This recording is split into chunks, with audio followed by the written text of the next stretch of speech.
Bismillahirrahmanirrahim.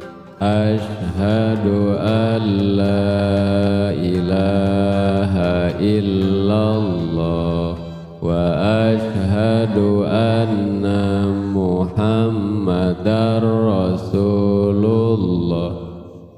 Artina nyaksikeun kaula ku hate kaula jeung sanyanyana teu aya deui pangeran anu wajib diibadahan kalawan angin Allah Ta'ala sahiji sareng deui nyaksikeun ku hate kaula jeung sanyanyana Kangjeng Nabi Muhammad eta utusan Allah. La ilaha illallah Muhammadur Rasulullah sallallahu alaihi wasallam.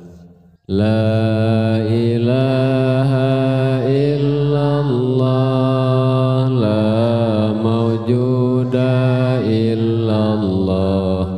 La ilaha illallah la ma'buda illallah. La ilaha illallah la maqsuda illallah. La ilaha illallah la matluba illallah. Teu aya nu wujud hakiki angin Allah nu sahiji. Teu aya nu diibadahan angin Allah nu sifat roh. Teu aya anu diseja angin parentahan Allah. Teu aya anu disuprih angin karidoan Allah. La ilaha illallah la ilaha illallah. La ilaha illallah Muhammadur Rasulullah.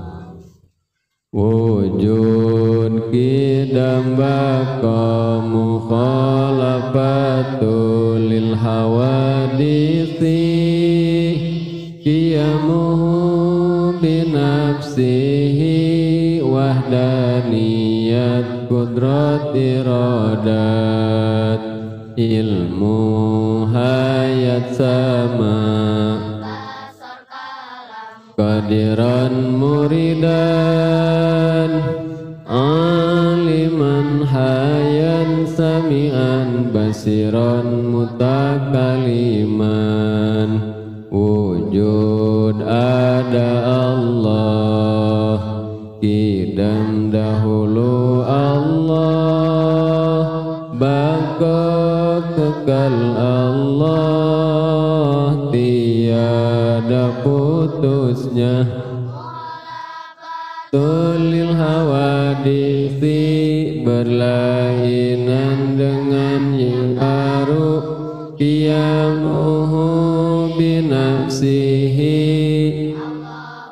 diri sendiri wahdaniyat esa kudrat maha kuasa iradat kersa ilmu maha tahu hayat Allah maha hidup sama Allah maha mendengar besar Allah maha melihat kalam bicara sempurna. Alhamdulillahirabbil alamin. Assalamualaikum warahmatullahi wabarakatuh. Waalaikumsalam warahmatullahi Alhamdulillahilladzi arsala rasulahu bil huda wa dinil haqq.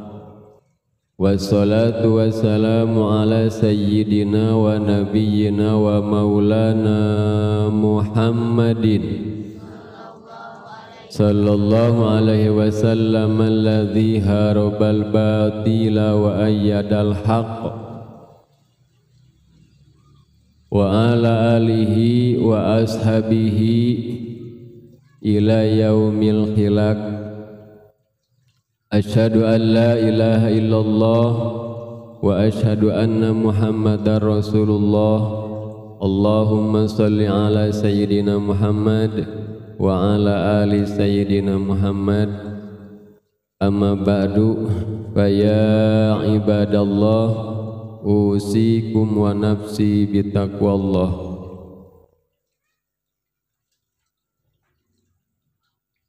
Yang terhormat Ibu Bupati Purwakarta Ambu Hajah Anu Ratna Mustika, yang saya hormati dan semoga Allah muliakan, beserta staf dan reng-rengan pemerintahan daerah Kabupaten Purwakarta. Yang terhormat Bapak Kepala Dinas Pendidikan Kabupaten Purwakarta, Bapak Dr. Haji Purwanto MPD, beserta jajaran Kabid, Kasih dan staf yang ada di lingkungan Dinas Pendidikan Purwakarta, yang saya hormati dan Allah muliakan. Yang terhormat Ketua Korwil Kecamatan Darang dan Bojong, wabil khusus yang nampak hadir beserta kita, yaitu Ibu Pengawas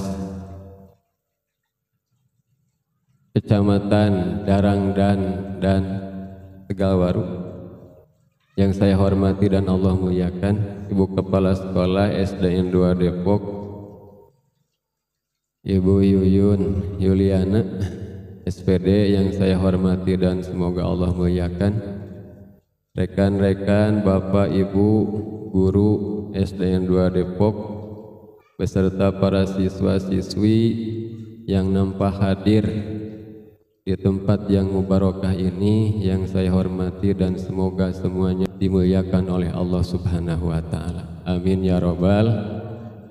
Pertama-tama, sebelum kita melanjutkan taklim kita atau ta'alum kita, belajar kita, yaitu pasaran kitab kuning di lingkungan Dinas Pendidikan Kabupaten Purwakarta, pertama kita berdoa dulu dan berniat semoga ta'lim kita, belajar kita, ta'alum kita mendapat ridhonya Allah Subhanahu wa taala, dan kita mendapatkan ilmu yang manfaat, maslahat di dunia sampai akhirat, dan bisa diamalkan dalam kehidupan sehari-hari. Amin ya Allah ya rabbal alamin. Mari sekarang kita berniat terlebih dahulu. Bismillahirrahmanirrahim. Nawaina ta'aluma alama sanna salafus sholih libtigoi mardatillah. Niat saya belajar seperti berniatnya orang-orang dahulu yang soleh-soleh, dengan tujuan mendapat ridho Allah. Amin ya rabbal alamin. Al-Fatihah. A'udzu billahi minasy syaithanir rajim. Bismillahirrahmanirrahim. Alhamdulillahi rabbil alamin. Ar-Rahmanir Rahim. Maliki yaumiddin. Iyyaka na'budu wa iyyaka nasta'in. ihdinas siratal mustaqim siratal ladzina an'amta 'alaihim ghairil maghdubi 'alaihim waladdallin. Rabbighfirli wa liwalidayya amin. Sok tuturkeun Bapak. Bismillahirrahmanirrahim. Wa nidaul abawaini, dan menyebut memanggil kedua orang tua biismihima, dengan menyebut namanya, wal khalala, dan mengeluarkan sisa-sisa makanan yang ada di sela-sela gigi, bikulli khosbatin, dengan menggunakan kayu, wa ghuslal yadi, dan membasuh tangan, bitini, dengan disertai lumpur, wa turabi, dan tanah, wa julusa, dan duduk, alal atabati, di atas anak tangga, dalam kurung golodog, wal ittika'a ala ahadi zawjayil babi, dan bersandar di salah satu tiang pintu, watawadu'a, dan berwudu, fil mubarrozi, di tempat istirahat, wa khiyatota saubi, dan menjahit pakaian, ala badanihi, sambil dipakai di badan, wa tajbipal wajhi, dan mengeringkan wajah atau mengelap wajah, bisaubi, dengan menggunakan baju, watarka baitil ankabuti, dan meninggalkan sarang laba-laba di rumah, yaitu tidak dibersihkan, watahawuna, dan suka mengakhirkan bisolati, kalawan salat, wa isra'al khuruji, dan cepat-cepat keluar, minal masjidi, dari masjid, ba'da salatil fajri, setelah salat subuh, wal ibtikaro, dan pagi-pagi betul, fidhihabi, dalam berangkat, ila suki, menuju pasar. Wallahu a'lam. Bismillahirrahmanirrahim. Dengarkan ya. Nanti kalau Bapak memberi pertanyaan, kalian menjawab. Siap? Siapkan telinganya, siapkan hatinya, siapkan matanya untuk siap kita belajar. Semoga kita mendapat ilmu yang manfaat. Di sini masih menjelaskan tentang sesuatu yang bisa menghalangi datangnya rizki datang kepada kita. Tapi perlu digarisbawahi, yang dimaksud rizki di sini bukan hanya sekedar uang, bukan hanya sekedar pakaian, bukan hanya sekedar makanan, bukan hanya sekedar materi yang dimaksud rizki di sini, tapi yang dimaksud rizki di sini ada rizki zahir ataupun rizki batin. Rizki zahir seperti yang tadi disebut, pakaian, minuman, makanan, uang, dan lain sebagainya. Rizki batin, kesenangan, kesehatan batin, ketenangan, itu juga rizki.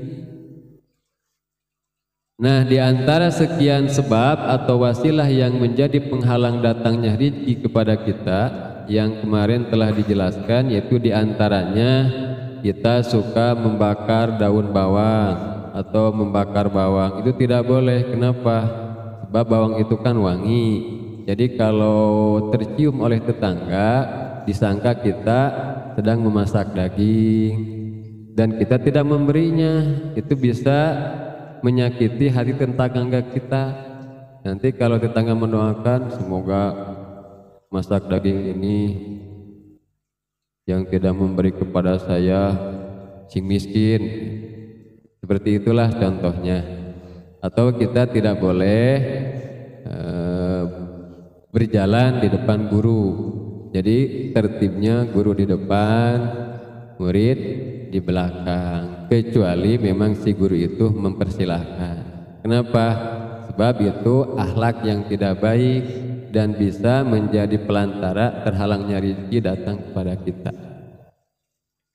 Wanida al-abawaini, dan memanggil ibu bapak kita, memanggil orang tua bismihima dengan menyebut namanya.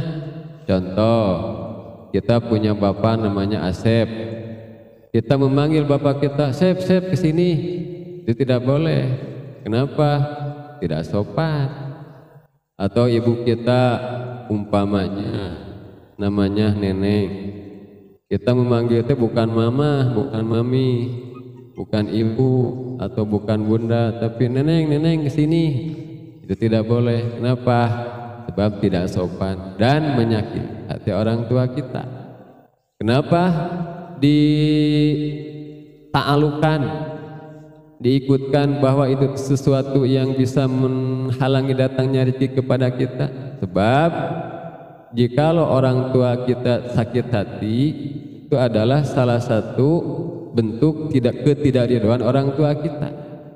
Sedangkan kan di dalam Al-Quran, di dalam hadis-hadis disebutkan diantaranya ridallah fi ridal walidain. Allah itu ada di dalam ridhonya kedua orang tua. Artinya jikalau orang tua kita ridho, maka Allah pun meridhoi kepada kita. Jadi kalau orang tua marah, sakit hati, otomatis itu akan menjadi sebab penghalang datangnya rezeki kepada kita. Baik rezeki sehat, geringan wae, ataupun sakit-sakitan dan lain sebagainya.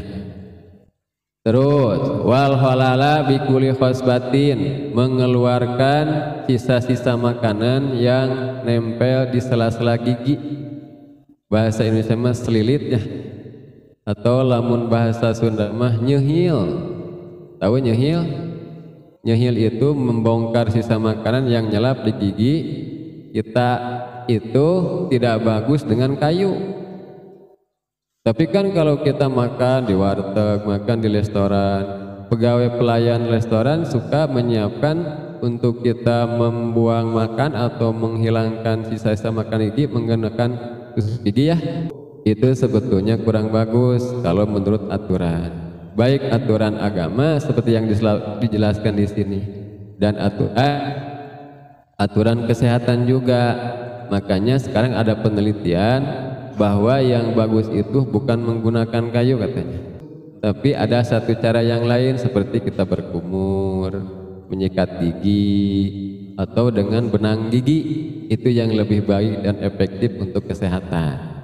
Jadi agama Islam itu indah, bukan hanya sholat yang diatur, bukan hanya ibadah-ibadah mahdoh yang diatur, sehingga hatta kehidupan kita yang sekecil apapun diatur. Ya, contoh seperti kita mengeluarkan sisa makan dari gigi juga diatur oleh Islam.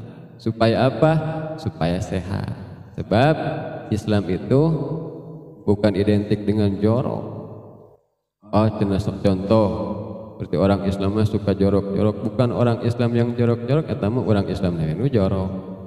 Tidak, Islam mah itu mengajarkan, tidak mengajarkan jorok. An-nadzafatu minal iman, justru menganjurkan bersih, bahwa kebersihan itu sebagian daripada iman. Ini kenapa tidak boleh pakai kayu? Sebab di antara sebahagian kayu itu ada yang memberi madarat. Contoh, kalau kayunya tidak bagus bisa menimbulkan penyakit. Tapi boleh nama, cuma yang bagus nanti akan ada efek yang negatif yang ditimbulkan sebab itu. Jadi yang bagus mah berkumur atau sikat gigi.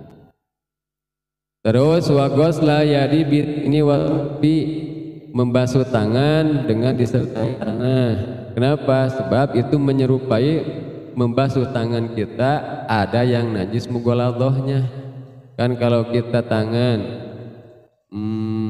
kena najis mughaladhah, najis anjing, najis babi, itu kita harus membasuhnya 7 kali. Terus salah satunya memakai tanah.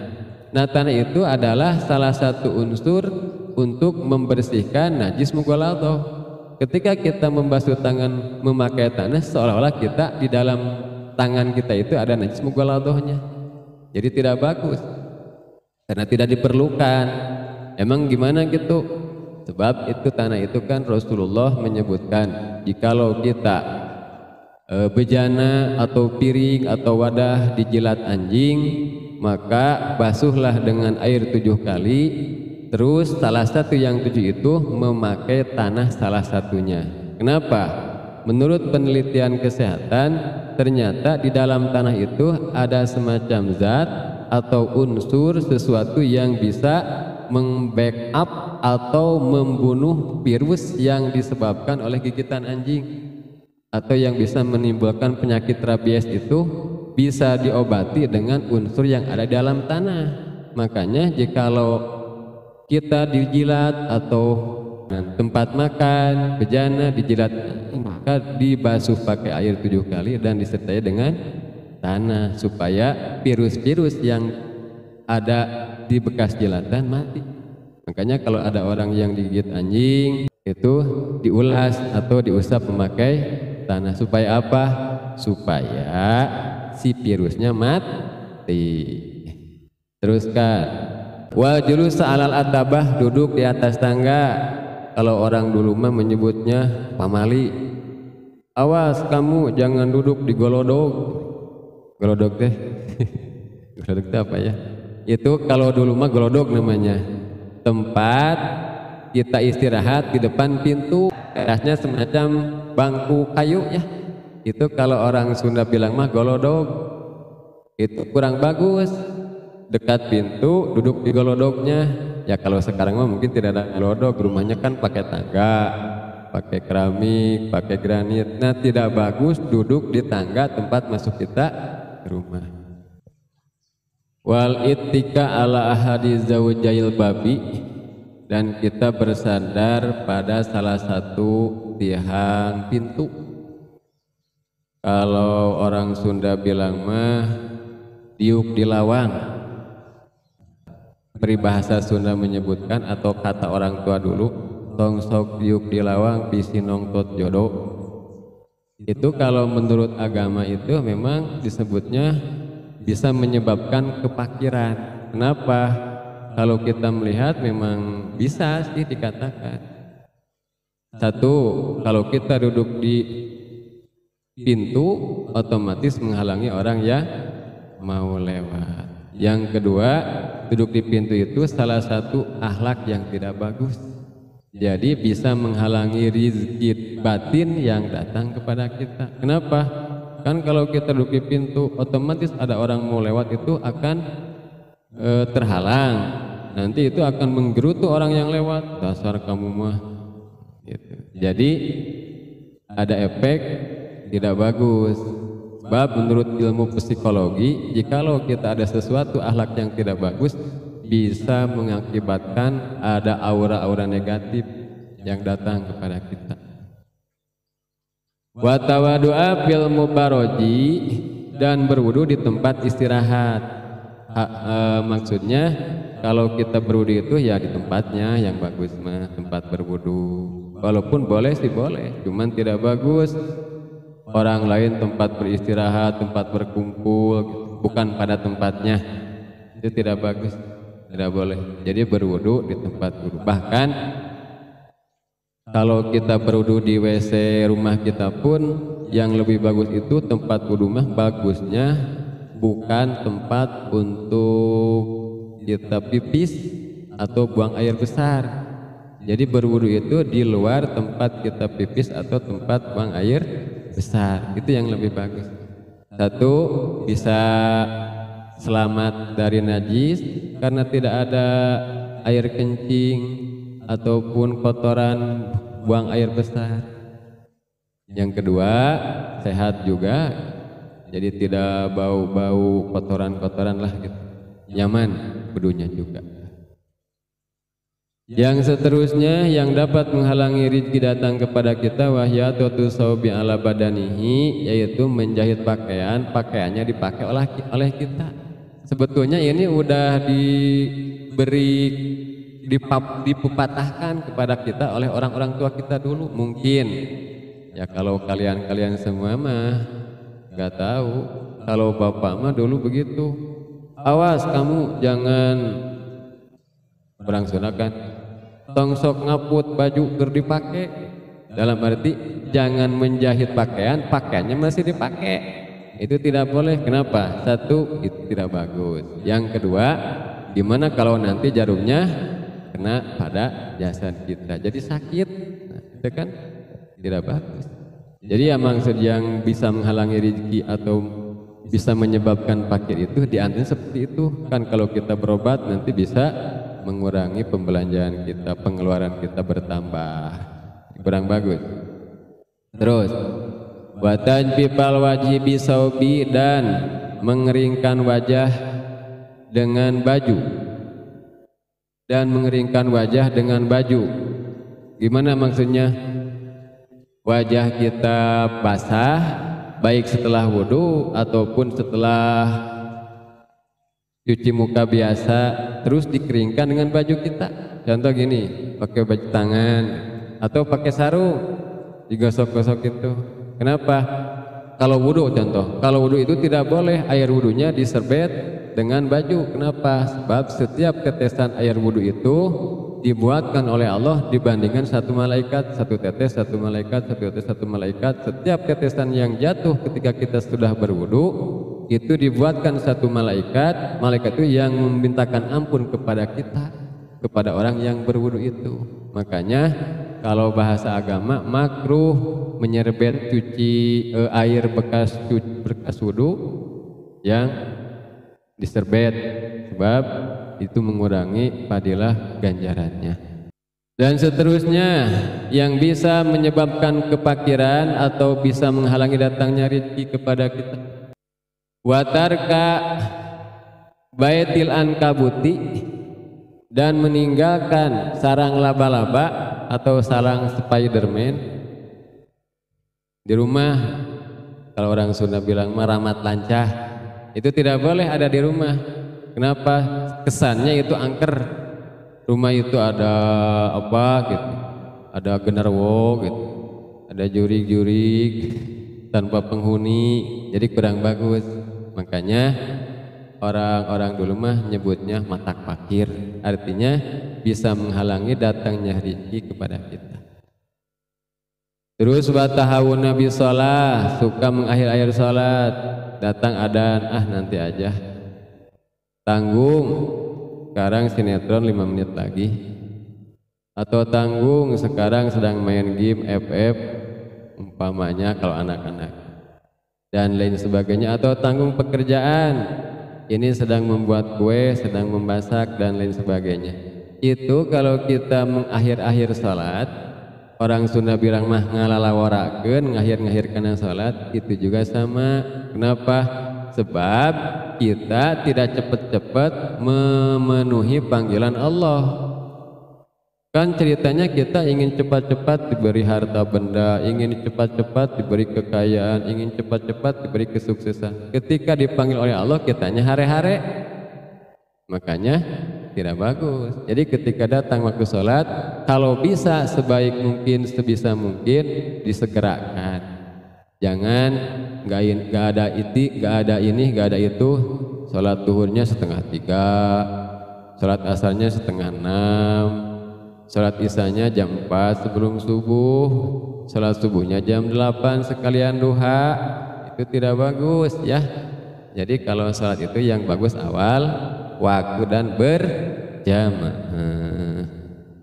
Wa isra'al khuruji minal masjidi ba'da salatil fajri, dan cepat-cepat keluar dari masjid setelah sholat subuh. Kalau laki-laki yang datang sholatnya berjamaah ke masjid itu tidak boleh. Jadi harusnya gimana? Setelah sholat kita baca-baca doa, wirid-wirid yang maksur dari Rasulullah, seperti baca subhanallah 33, alhamdulillah 33, Allahu akbar 33, baca la ilaha illallah minimal 1 atau 11 atau 33 dan selanjutnya seterusnya.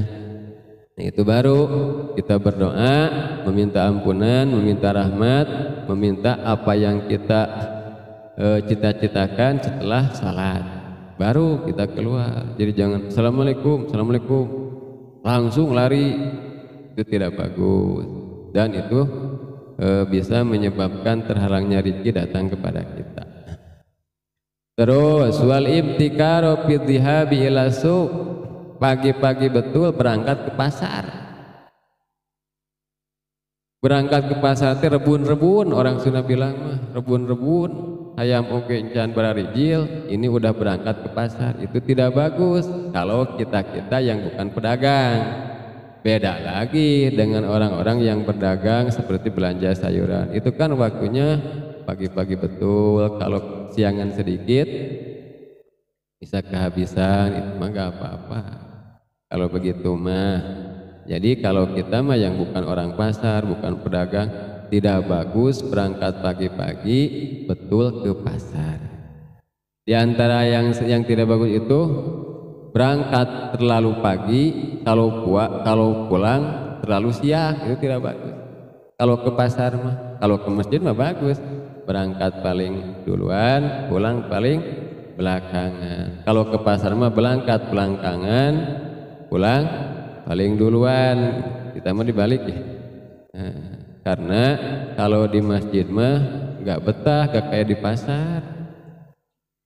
Kita duduk sandaran di tiang, tidur weh. Kalau di pasar mah kan banyak penglihatan, jadi enakan lah dilihat lagi. Ada baju baru, ada kalung, ada sayuran. Kalau yang jomblo-jomblo ada yang glowing. Batak betah di pasar. Makanya ada yang menyebutkan tempat setan yang paling diprioritaskan, diagung-agungkan. Kenapa? Sebab di pasar itu berbagai macam. Contoh, ada orang yang suka bohong ada di pasar, ada orang yang suka menipu ada di pasar, yang mencuri ada di pasar, yang membuka aurat ada di pasar, yang tidak sopan dan lain sebagainya ada di pasar, dan lain sebagainya. Itu banyak di pasar. Makanya pasar itu tempat yang paling dihebatkan untuk setan. Makanya kita jangan terlalu betah di pas. Satu, kolok duit. Seterusnya wal ibta'a firruju'i minhu, yaitu terlalu telat keluar dari pasar. Bahkan diantaranya kita langsung satu hadis yang menyebutkan kalau kita cepat-cepat diberi rezeki yang banyak, atau supaya kita digampangkan datangnya rezeki, maka Rasulullah Shallallahu Alaihi Wasallam bersabda, istanzilur rizqo bis shadaqah, raihlah rezekimu, datangkanlah rezekimu bis shadaqah, dengan cara bersedekah. Jadi kalau kita ingin mendatangkan rezeki, maka kita harus mengeluarkan yang ada di kita. Jadi filsafatnya, filsafat orang mancing. Kalau kita ingin ikan yang besar, maka kita harus menggunakan umpan yang bagus, yang besar, yang bagus. Kita ingin ikan yang bagus, yang besar, maka umpannya pun harus yang bagus, yang besar. Gak boleh, tidak baik maksudnya. Kita mancing, kenapa kamu mah mancing itu tidak pakai umpan? Saya mah mancingnya mau menunggu ikan yang karena Allah saja lewat. Gak mungkin, pasti ikan datang akan kepada kailnya itu dengan adanya umpannya yang bagus, itu yang lebih cepat. Itulah rumus sedekah. Jadi rumus sedekah tidak seperti matematika 1 ditambah 1 jadilah 2. Kalau sedekah mah 1 dikurangi 1 jadi 2. Beda matakan. Istanjilu rizqo bisedekah. Jadi kalau kita ingin banyak rezeki, maka kita harus sering bersedekah. Sedekahnya gimana? Semampu kita. Kita macam tidak punya uang, apa saja, punya tenaga disedekahkan. Ataupun punya ilmu disedekahkan dengan tujuan karena ingin bersedekah meninggikan agama Allah. Maka itu salah satu cara menjemput rezeki kita datang kepada kita dari Allah Subhanahu wa Ta'ala. Sebab orang itu ada 2 golongan. Orang itu ada 2 golongan. 1 orang yang muktasibin, 2 yang mutajaridin. Yang muktasibin itu mendatangkan rezekinya harus dengan berusaha.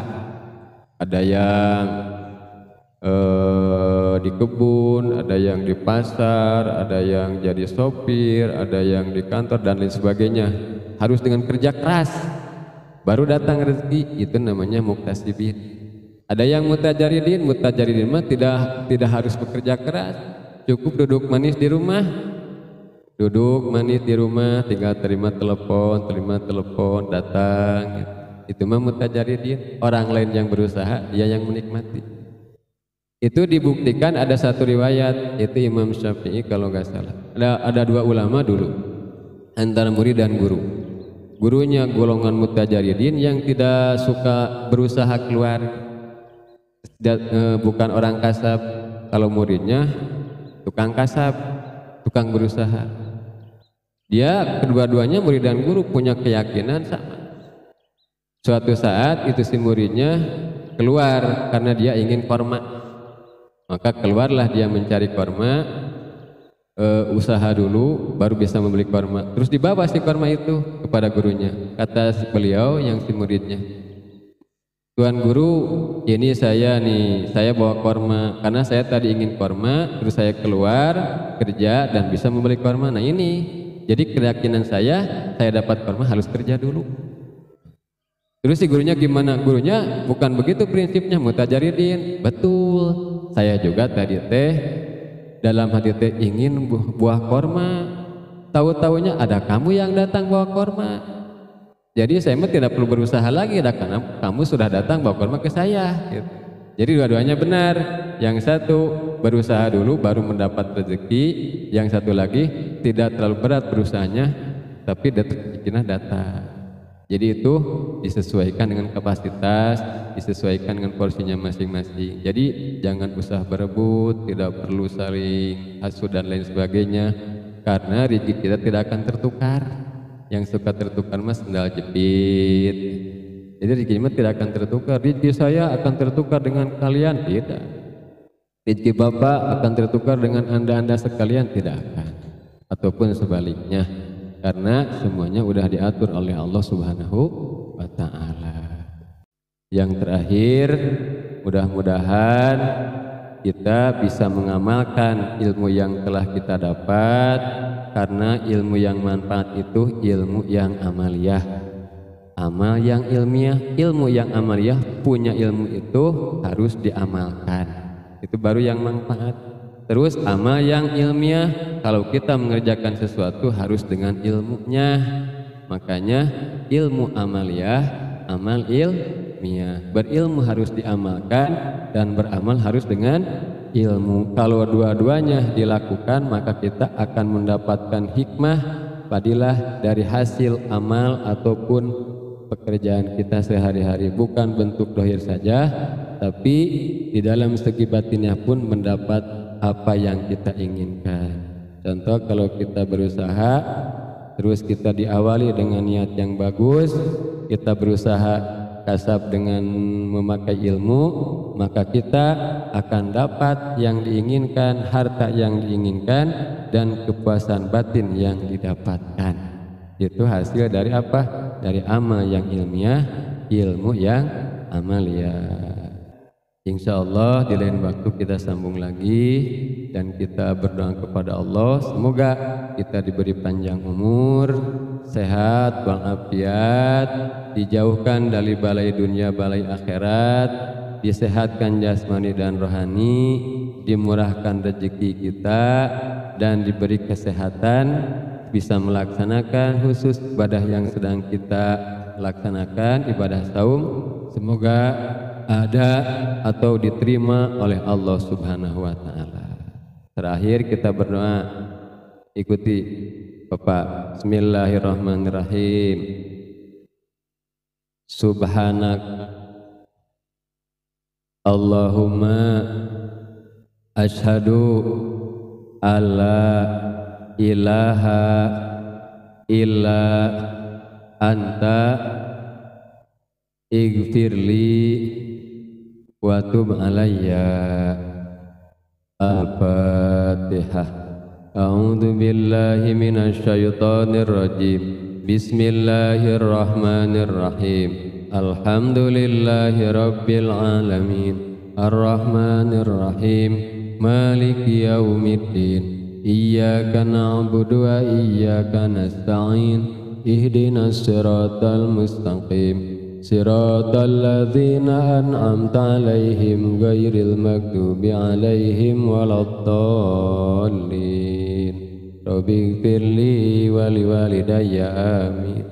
Rabbana anfa'na bima 'allamtana. Rabbi 'allimna alladzi yanfa'una. Rabbi faqihna wa faqih ahlana. Qarabati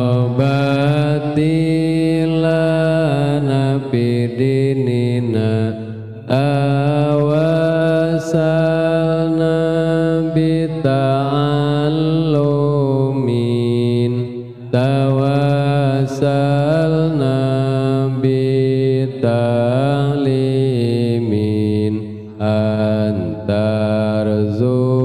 Antarzuqona wasi'an wa antarzuqona amanan. Salawat busro. Allahumma salli wa sallim ala sayyidina Muhammadin sahibil busra. Salatan tubashiruna biha wa ahlana wa auladana wa jami'a masyayikhina wa muallimina wa talabatana wa talibatina min yaumina hadza ila yaumil akhirah. Allahumma salli wa sallim wa barik alaih. Alhamdulillahirabbil alamin. Rupanya pengajian kita, pertemuan kita yang di saat ini dicukupkan sekian. Semoga kita berdoa kepada Allah mendapat ilmu yang manfaat dan bisa beramal secara ikhlas dan istiqomah, dan kita dijauhkan dari balai dunia, balai akhirat, mendapatkan rahmat dan maghfirahnya Allah Subhanahu wa Ta'ala. Dan semoga mu'alif musonif yang mengarang kitab ini bisa syafaati kepada kita nanti yaumul kiamah. Dicukupkan sekian, jalan-jalan ke lebih panjang, numpak delman abrug-abrugan. Bukan saya tidak mau berbicara panjang, tapi memang hanya waktu yang cukup sekian. Wallahul muwaffiq ila aqwamit thoriq. Assalamualaikum warahmatullahi wabarakatuh.